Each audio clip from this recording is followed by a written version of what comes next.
Bismillahir Rahmanir Rahim. Nahmaduhu wa nusalli ala rasulihil kareem. So now we are going to discuss some rulings regarding the illah and the sabab. We understood illah before, where we were discussing qiyas. And the last lesson we briefly understood sabab. Now we want to understand and analyze some situations where the illah and the sabab, where they, how do we use these things in fiqh? So he says here, ما يتعلق بالإلة والسبب. Basically, what the rulings regarding illah and sabab. Okay? First rule. Rule number 1. إذا اجتمع السبب مع العلة. What do we have? Two things. Sabab and illah. What's the process? Sabab, illah and hukam. What's closer to the hukam? The illah, the sabab? The illah. So therefore, if you have a sabab and an illah, يضاف الحكم إلى العلة دون سبب. You will say the illah caused the hukam, not the sabab. You following? كدلالة إنسان على مال إنسان ليسرقه فسرقه لا يضمن المال. What do we say here? Look. دلالة إنسان, إنسان A. What does he do? على مال إنسان. Yes? ليسرقه. Yes? Okay? There are three people. One is insan number 1. He shows number 3. Yes? The third person, that his money's got money there. This is the bank. This is the bank details. Not bank details, but this is, for example, the bank is there, or the bank door is here, or whatever. He shows himself. لِيَسْرِقَهُ فَسَرَقَهُ. So A showed the wealth of B to somebody else. Look, this is money is over there.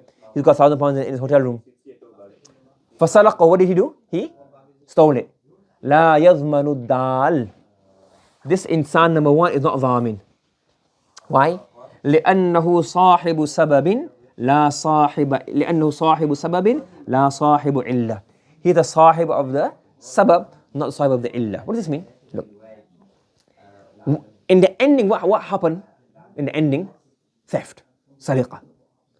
Now, who carried out the action directly? The sariq. So the reason the sariqa took place is because of what? The thief. What was the path to this? Dalalatul dali ala mal al-amir.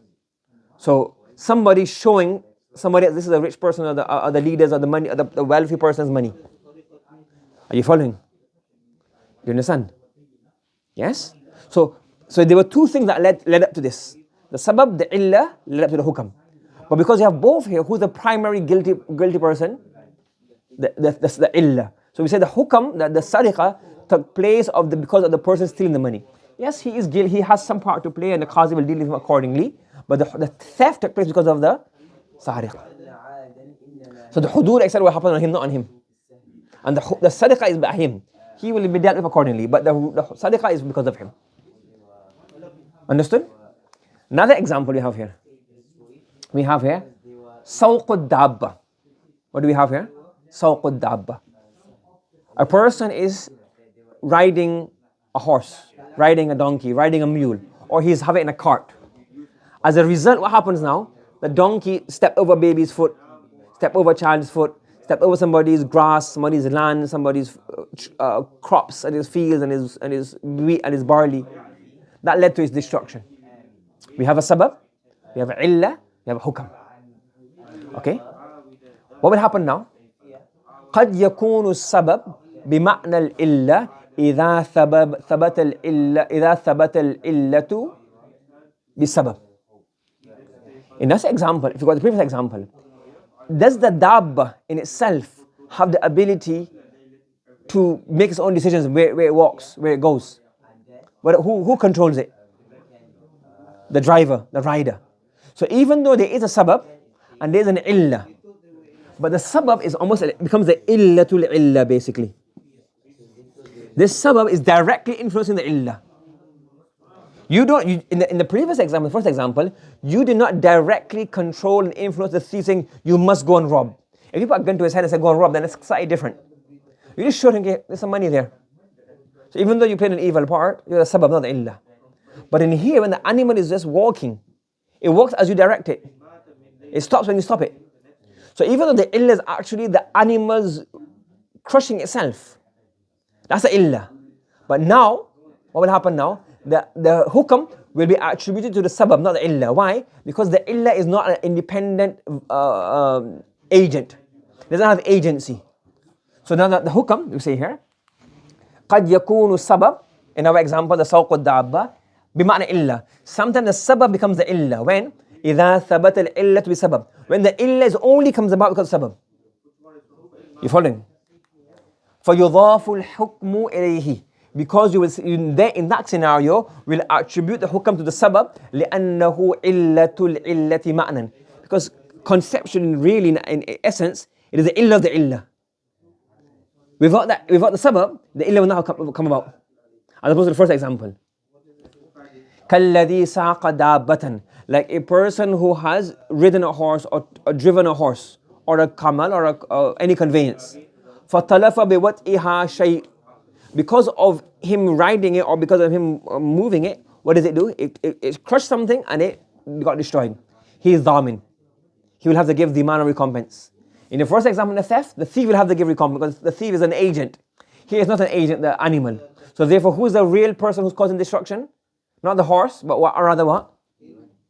Yes, the rider. You can't say, for example, I didn't kill him, then the bullet killed him. You following? لأن الدابة لا اختيار لها. Because it's the same example for gun, for knife, for a bomb. All of these things, they don't have agency. So you're the sabab of the bomb, you're the sabab of the knife, of the shot, of the gunshot. But because this illah doesn't have volition and own agency, so therefore say, well, the person who pulled the trigger, pulling the trigger is the sabab. What's the illah? The bullet. But because the bullet does not come out without the trigger, therefore we say the sabab is in the yudhafu al-hukmu ila sabab. So therefore pulling the trigger is caused the murder, not the bullet. Do you understand? Because the dabba has no ikhtiyar on its own, in its action. Especially إِذَا كَانَ مَعَهَا سَائِقُهَا. Especially when the rider is making it go that way. So therefore he will become responsible for any damage caused. فَيَكُونُ السَّبَبُ فِي مَعْنَى الْإِلَّةِ فَيُضَافُ الْحُكْمُ إِلَيْهِ. So this sabab is in the meaning of the illah, and we will attribute the hukam to the sabab, not the illah. Following so far? So good? Third masala. You have a sabab. No mustaqil, deep sleep. What does deep sleep lead to? It's the khal mafasil, which leads to hadath. And leads to what's the hukam? Naqdul wudu. So the hukam is naqdul wudu. What's the illah of breaking wudu? Hadath. Hadath breaks wudu. Passing wind, bleeding, urine, excretion, etc. But no mustaqil can lead to what? Hadath. As a result, it's the khal mafasil. But because it's very difficult to establish hadath when you are sleeping, so sometimes you can make the sabab in place of the illah. Are you following? So sleeping does not break wudu. What breaks wudu? The possibility of passing wind. But because it is very difficult to become aware or understand whether the hadith has taken place or not, يَقُومُ السَّبَبُ مَقَامَ الْعِلَّةِ. Do you understand the masala? قَدْ يُقَامُ السَّبَبُ مَقَامَ الْعِلَّةِ. Sometimes the sabab is placed or substitutes the illah. In the ta'adhur al-ittala'i al-illati. When it is difficult to become aware or understand the illah. تَيْسِيرًا لِلْأَمْرِ عَلَى الْمُكَلَّفِ. This to make things easier for the mukallaf, the person who is responsible. Like how would you then know if your sleep was broken wuzu or not? Say, well, in all cases, once you sleep, wuzu breaks. So it makes it easy for us, one simple rule for everybody. كَالنَّوْمِ الثَّقِيلِ أُقِيمَ مَقَامَ الْحَدَثِ. Just as نوم الثقيل has been made قائم مقام of hadath. You understand? وَالْخَلْوَةِ أُقِيمَتْ مَقَامَ الْوَطْءِ. That in nikah, the mahar becomes compulsory, iddah becomes compulsory after the nikah has been consummated, after they have come together and has intercourse. However, intercourse is a private issue. How do we know about it? So we say, well, that's a private, you can't go asking them. The qazi doesn't want to ask. So simply, if the husband and wife had khalwa, and they say as-sahiha. And what's khalwa sahiha? You already in quduri. What does it mean? That they had enough time to spend together. And there's no mani from jima'. So because that's a sabab of the wati. And what is the illah of iddah? Is the illah of giving the full mahar. Are you following? So in these cases, what will happen now? When there's khalwa sahiha, it becomes equivalent to what? wati. So as long as the husband and wife had khalwa sahiha, we say now the full mahar is due, idda will be due after this talaq, etc., etc. Are you following? Yes? للتعذر اطلاعي على العلة. Similarly, والسفر كالسفر أقيم مقام المشقة في حق الرخصة. That the real reason we are allowed to do 2 rakats instead of 4 in journey, or the real reason that we are allowed to leave fasting in journey because of mashaqqa. How do you measure mashaqqa? There's no tool or there's no measurement to measure what? Mashaqqa, difficulty and hardship. So we say as long as you start the journey, now you're allowed to do what? Not fast, but you have to qaza later on, or to shorten your salah. Even if you have the most comfortable journey. So if Mr. Badin, ism fa'il. If Mr. Badin travels on Air Force One from what? From America to London, he's got what? No difficulty. He doesn't pack his bag, nothing. Everything is ready for him. He's got what? Plane, he's got food, massive bedding. It's like a whole, like an apartment basically. There's no food, everything is there, secure. So even then he would do musaf, he would do what? Qasr. Even if you travel on a plane, first class, no difficult, no mashaqqa, you still have to do. Why? Because the mashaqqa is not measurable. So make one rule easy for everybody. As soon as safar starts, you become musafir. And the rulings and the rukhsa falls into place. Following? Rule number 4. قد يسمى غير السبب سببا مجازا. Sometimes something which is actually not a sabab. Sometimes something which is actually not a sabab is called a sabab loosely, metaphorically. كاليمين يسمى سببا للكفارة. Like yameen is called a sabab of kafara. والسبب في الحقيقة هو الحنث. Look, when you take a yameen, let's say for example, I say to you, Wallahi, I will never ever commit murder. Yes? Or Wallahi, I will never ever lie to you. That's just an easy example. Wallahi, I will never ever lie to you. What's the purpose of the qasam? To not lie. Yes? The reason you take a yameen is so you do bir of the yameen. You fulfill the yameen.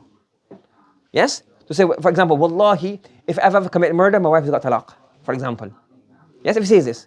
Now the reason he's taking this qasam is so that he fulfills the qasam and not commit murder. Yes? Wallahi, I will never lie. Well, if I ever lie, whenever I lie, one of my slaves is free. The reason he takes the yameen is to do bir. So the sabab, the yameen leads to bir, to fulfilling what is said in the thing. What causes the kafara? Breaking, not fulfilling the oath causes what? Kafara. Are you following? So taking the oath is not the reason the kafara comes about. Breaking the oath comes about because of what? Kafara. However, because you can only break the oath when you took the oath, even though your knee was not to break it. So therefore, metaphorically or just loosely, we say yameen is a sabab of kafara. You following? So sometimes something which is not actually the sabab can be called the sabab majazan, metaphorically or loosely speaking, or yes, you understand? Now, after he's mentioned all of that, he's mentioning a few things. What are asbab? وَأَعْلَمْ أَنَّ سَبَبَ وُجُوبِ الصَّلَاةِ الْوَقْتِ. The reason of salah becoming compulsory, the sabab of salah becoming compulsory is time. When you have time, you have salah. Whenever fajr time enters, fajr becomes compulsory. وَسَبَبَ وُجُوبِ الصَّوْمِ شُهُودُ الشَّهْرِ. The reason that fasting becomes compulsory is because of what? شُهُودُ الشَّهْرِ is what? The month of Ramadan coming about. وَسَبَبُ وُجُوبِ الزَّكَاةِ. And the reason zakah becomes compulsory is what? Milku an-nisab nami haqiqatan aw hukman. Is to own a nisab which grows, which increases. And that increases haqiqatan aw hukman. And haqiqatan is like, for example, sheep, goats, camel, horses. Is there zakat in khayl? Yes? Cows. Or hukman, wealth. It doesn't grow, but it's hukman, it grows. That's the sabab. When you have this one, it becomes milku an-nisab. This is the sabab of wujub zakah. And the sabab of hajj is baytullah. When you have the baytullah, so one baytullah, one sabab, one hajj. What is sadaqat al-fitr? What's the sabab of sadaqat al-fitr? Ra'sun yamunuhu wa yali alayh. Is what? A head, meaning a person, not a head. But you know, I got mouths to feed, meaning people to feed. So ra'sun here means people. People who he's responsible for. Yamunuhu wa yali alay, who he's responsible for and whose responsibility lies upon him. Ushr is a tenth. You have to give a tenth of your produce. Is aradi an-namiya haqiqatan. Is that land that grows haqiqatan, meaning it has produce. And you do this already in Quduri. Ushr and khiraj. And wujub al-khiraj. When you have khiraj, you have to give some kind of amount of your produce. Al-aradi as-saliha li-zira'a. Is having farmable land, agricultural, irrigatable land, agricultural land. So land which can have agriculture on it, in there you have to give what? Khiraj. Yes? So again, Ushr you have to give 1/10 and Khiraj is what? 1/20? Or 1/5? Yeah. So Khiraj becomes compulsory because of farmland. Do you understand? Kharaj. I'm not sure Kharaj or Khiraj. G. My mistake, don't know. I'll check it out. Okay. وَالسَّبَبُ وُجُوبِ الوُضُوء. Why does wudu become compulsory? According to some, it becomes compulsory because of salah. The sabab of wudu is salah. And some say sabab of wudu is what? Hadath. Difference regarding this. وَالسَّبَبُ وَوُجُوبِ الصَّلَاةِ شَرْطٍ. And اعلم أن وجوب الصلاة, that salah being compulsory is a shart. Yes? وَالسَّبَبُ وُجُوبِ الغُسل. Al-ghusl becomes compulsory because of hayd, nifas and janaba. As-sabab wujub of this. You following? So he mentioned the ruling of the sabab and the illah. Then he mentioned a few what the asbab of salah, zakah, hajj, sadaqah, etc. Everybody following? Any question regarding this? Okay, chala. Subhanallah wa bihamdi, subhanakallahumma wa bihamdika. Wa nashhadu an la ilaha illa anta wa nastaghfiruka wa natubu ilayk.